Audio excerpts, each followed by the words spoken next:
afternoon. What's new? I had the pleasure, in talking to one of my clients, to have the light bulb of realisation go on for me. And that's one of the beauties of this job, is I get to speak to so many people and hear different opinions and see some perspective on what's going on. I was speaking to a gentleman, I try not to identify, who is a senior top-level executive at one of the major technology firms in the US, out of Silicon Valley. And we were talking about innovation and innovation processes and innovation challenges and the governance around that, and how to stimulate the level of innovation that is required to survive and thrive in this environment. And, you know, there isn't a more cut and thrust and aggressive environment that you're going to find than the technology industry out of Silicon Valley.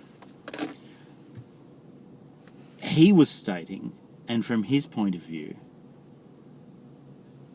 his perspective was, I think, the reverse of what we're seeing in Australia, and I think there's something to be learned from this, and I think there are too many lessons to try and get into a short 2-minute video. In his mind, the greatest challenge was that the board of that organisation and the senior executives knew where they needed to go, and they knew what they needed to achieve, and they knew what they needed to derive. And in that organisation, the challenges were keeping the staff up to speed, moving, letting go of their comfort zone, letting go of the products that were their babies into the next generation, and move with the pace and the speed that the executive knew and the board felt. And yet in Australia, it's the opposite.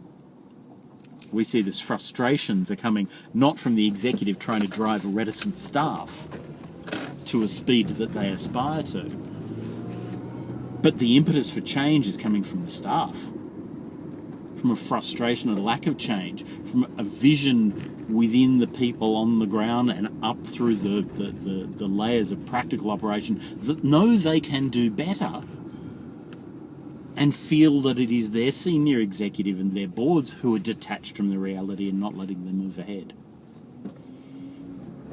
I think that is a huge threat for the Australian economy, and a huge opportunity for us to reflect on how we operate and how we can operate better, and that there are alternatives at all levels that will work better than the way we're working now. Look forward to talking to you soon.